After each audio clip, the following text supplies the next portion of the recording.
All right, let's get started here.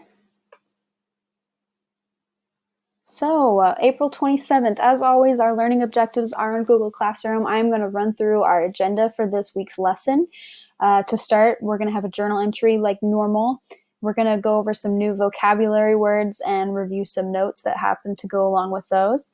We are going to watch a TED Talk video that's one of my absolute favorite TED Talks of all time, and I will explain that a little bit more in detail later.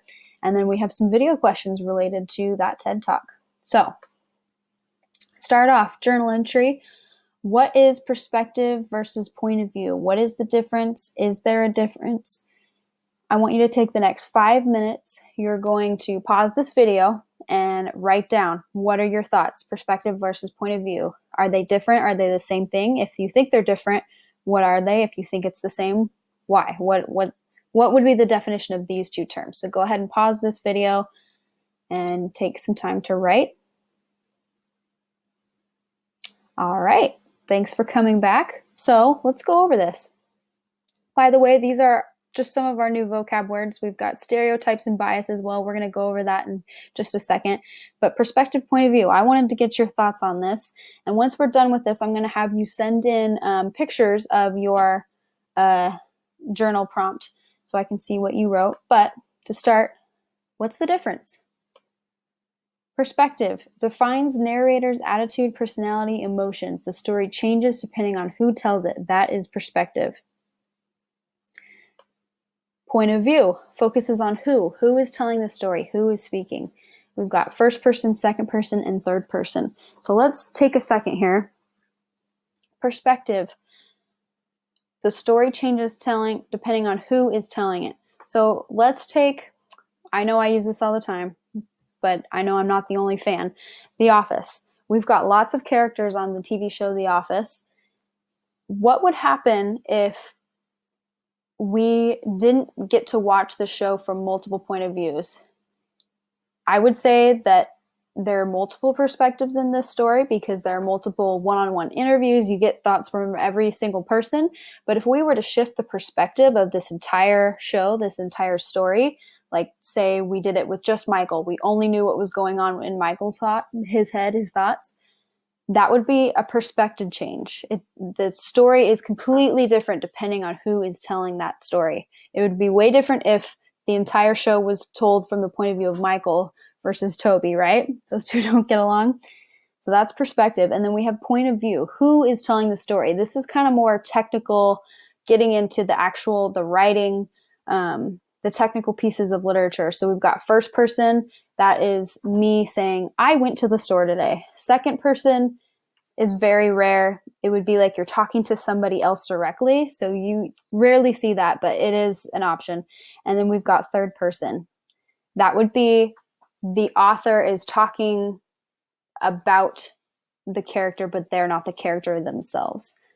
So that is the difference between perspective and point of view. And if you need another way of thinking about it, we have this slide here. Go ahead and take a second to write this down. Point of view focuses on the type of narrator used to tell the story, and perspective focuses on how the narrator perceives what is happening. So type of narrator, if we're going with our Office example, would be first person Michael Scott, right? How the narrator perceives, that's perspective. That would be a scene in an episode where Michael and another character, say Dwight, experience something. They go through something together, but because it's coming from Michael's perspective, his point of view, he experiences the situation differently than Dwight does, even though they're doing the same exact thing, like a sales call or something. So, point of view, perspective. You can pause this video if you need more time to write. Keep going here. Bias. Bias is an unreasonably hostile feelings or opinions about a social group. Prejudice. And I know prejudice is not one of our vocabulary words, but I thought I would give you a little bit of notes on that as well. Prejudice, preconceived judgment or opinion. That means if I am walking down the hall at school and I see somebody and I immediately have an idea of who that person is without even speaking to them, that would probably be prejudice because I'm making assumptions based off of how they look, their body language, how they're walking down the hall, whatever it is. I am making a preconceived judgment or opinion without even speaking to them or getting to know them if they were a complete stranger. That's what prejudice is. And it can be rooted in bias. And then we have stereotype, a simplified and standardized conception or image invested with special meaning and held in common by members of a group. So that means it is a shortened, very specific image of a person or people group held in common, meaning many people believe this. It's a belief system in a way, a very specific belief that many people have. You can take time to write this down, pause it if you need. So we are going to be watching The Danger of a Single Story, the TED Talk by Chimamanda Adichie. This is one of my absolute favorite TED Talks, and I will tell you why. So the reason The Danger of a Single Story, this TED Talk, is one of my most favorite of all time is because it really challenged me. It made me think about maybe some stereotypes that I had in my mind that I didn't realize I was believing. And it forced me to look at those, to take a hard look at those and to challenge them and to get educated, to learn about things that I didn't know. And it wasn't necessarily my fault, but I needed to educate myself and to learn and to not be ignorant. So this is a TED Talk from a few years ago.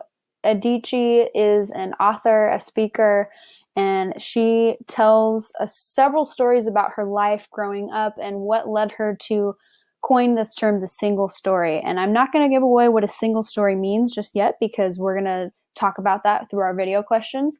But what I want you to do is you're going to pause this video and go click on the link in Google Classroom, and you're going to watch it. It's about 20 minutes long. And there are some questions that I have for you that I need you to answer that I'm going to show you. So this is on Google Classroom, right at the top, easy to reach. You are going to look at these quotes, these in bold, they're direct quotes, and I want you to answer them. So I'm going to wait for you to pause, go watch this TED Talk, and then we will come back together. All right. So I'm so glad you got to finally see it. So I'm just going to go over these quotes with you really quick before you start diving in to answer them. So that is how to create a single story. Show people as one thing, as only one thing over and over again, and that is what they become. So thinking about this quote, what is a single story mean in your own words? I want you to describe what this term means and look at this quote over and over again if you have to. This will give you some hints as to what you need to say. Question number 2. Power is the ability not just to tell the story of another person, but to make it the definitive story of that person. So what does she mean by power? Power is the ability. What is power? What does that look like? What does a person with power have? What kind of life do they live? Number 3. All of these stories make me who I am, but to insist on only these negative stories is to flatten my experience and to overlook the many other stories that formed me. What stories make up who you are? I want you to think about what makes you you. What makes you unique? Are there experiences that you have that testify to who you are, your identity? Is there something that you went through that was really tough and it really changed you? Is there a special talent or a secret ability that you have that no one else does? What are the things that make you you? I want you to list just a couple. You don't have to write out in paragraph form. I just want you to list a few right here. So go ahead and exit out of this video. Take time to answer these questions. The link is on Google Classroom. And when you are done, you can go ahead and submit. If you have any questions, just reach out.